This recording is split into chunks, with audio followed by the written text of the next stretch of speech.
Most of the brothers and sisters would be having questions. Inshallah, we are going to take the question in the next session. Now we go to the second speaker, Brother Fazlul Kareem. He was born brought up in Riyadh, Saudi Arabia, and he is of Indian origin. He is a Hafiz of Quran, and he has Ijaza in Qiraat, that is recitation. From an academic background, he is an engineer and is fluent in Arabic, English, Urdu, and Hindi. He has studied various Islamic sciences such as Usul al-Fiqh, Tafsir al-Hadith, with various scholars such as Sheikh Abu Nazar from Saudi, Sheikh Bilal Ahmed from Saudi, Sheikh Maulana Muhammad Ilyas Barabanki, and others. He has also attained Ijaza from Sheikh Mahir al-Fahal, Iraq, in Hadith, Mustahad al-Hadith, Tafsir and Sirah from Sheikh Abdullah al-Habashi, Yemen, in Hadith. He regularly delivers lectures on various Islamic subjects in India, Indonesia, Saudi Arabia. He has previously spoken at events held in Jamia Islamia, Delhi, Jamia Hamdard, Delhi, IRF, Mumbai, Al-Amin, Hyderabad, Al-Amin, Bangalore, Jamia Azam Campus, Pune, GCP, Hyderabad, and the prestigious Indian Islamic Cultural Center, that is at Lodi Road, Delhi. He has also written a variety of articles and papers on some subjects in Arabic and English. He has spoken and written extensively on the economic crisis and the Islamic alternative. Brother, inshallah, will give a talk on global Ummah, the challenges and opportunities. Alhamdulillah, wa salatu wa salam ala rasulillah wa ala alihi wa man wala. Man yahdihillahu fala mudilla lahu wa man yudlilhu fala hadiya lahu. Wa ashhadu an la ilaha illallah wa ashhadu anna Muhammadan Rasulullah.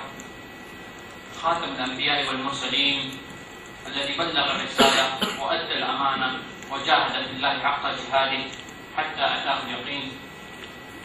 السلام عليكم ورحمة الله وبركاته. I'm humbled by your presence. Respected friends, brothers, sisters and elders, thank you for attending the seminar, and I thank the organizers for inviting me to speak on this subject. My subject is the global Ummah, the challenges and the opportunities in front of this Ummah. Rather, in other words, I would say the disunity in the Ummah, the reasons for the disunity of the Ummah, and the way forward for the solution to remove this disunity which is existent in this Ummah. Allah subhanahu wa ta'ala says in the Holy Quran, He says, وَالَّذِينَ كَفَرُوا بَعْضُهُمْ أَوْلِيَاءُ بَعْضٍ إِلَّا أَن تَفْعَلُوا فِي الْأَرْضِ be divided among yourselves. So as I said, let us understand that the concept of unity is a very important concept in Islam. Rasul sallallahu alayhi wa sallam in this regard, he says that the Ummah is like a body. إِذَا اشْتَكَى مِنْهَا عَضُوٌ when one part of the body is in pain, تَدَاعَى سَائِرَ الْأَعْضَاءِ بِالسَّحْرِ وَالْحُمَّى the whole of the body shivers with pain and suffers from insomnia. Imagine you have a body, your body, yes, and you have a thorn in your hand. Is it possible that you think that, listen, I am going to leave my hand on the side and I am going to do my work? It is impossible. You will be continuously agitated. You will be worried that your finger is in pain. You cannot concentrate on anything. And this is the similarity of the Ummah, of this Ummah, the Ummah of Muhammad sallallahu alayhi wa sallam. And the importance is very clear in the hadith.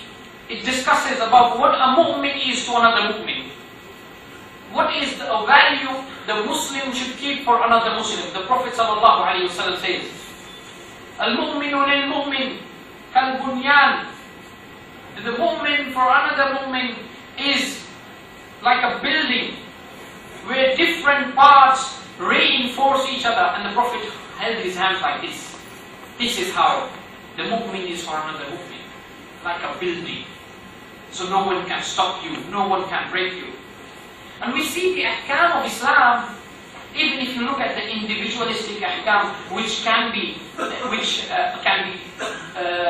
attended individually, like the salah, actually has a manifestation that is in a societal manner, like the salah by jama'ah. It shows unity. Similarly, the Salatul Jum'ah, also encourages unity and collectivity. And the obligation of having an Amir to solve the disputes and the problems and to decide matters is something which also leads to unity in the Muslims. And because without a leader, an Amir, there will be anarchy. Everyone will be doing whatever he likes. Someone will be going one way and someone will be going the other way. People will be living their lives by their aql. And therefore we see this hadith where Abdullah bin Amr, he says that the Prophet ﷺ said that it would be unlawful for 3 people to be in any part of the world without appointing one Amir among themselves. So this shows us something, that, for example, if 3 of us are there in a particular place, even students who live in a hostel, if there are 3 of them, it is fard over them, a shari'i obligation, fard over them, to appoint one of them as an Amir. And the Amir is not just in individualistic manner. In a family, you have the Amir that is a father. Similarly, you have the Amirul Mu'mineen, the Khalifa, the leader of the Islamic State, which we do not have today. And the Khalifa, the head of the Islamic State, as we know very well, like after the Prophet ﷺ, there was Abu Bakr, radiallahu anhu, Umar, Uthman, Ali, radiallahu anhu ajma'in. They used to solve the problems of the Ummah. They used to look after the disputes that the Sahaba and the Tabi'een had. And they used to look after the affairs of the people, according to the ruling system of Islam. And there is a principle, a Shari'i principle, which clearly distincts and tells us the importance of having an Amir, a leader. It says, Amrul Imam yarfa'ul khilaf. The command of the leader removes all disputes and differences. It is very much possible, and it is a reality when we are in society, that we will have different opinions regarding different matters. And unless we have a leader whom we can make a reference point, we will have a lot of disputes.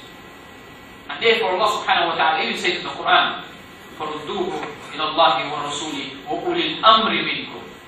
Return it to Allah and His Rasul and those who are in authority among you. And please, that when I mean people in authority, I mean the real people who implement the Quran and the Sunnah and who have fear of Allah in their hearts. I do not mention the leaders today.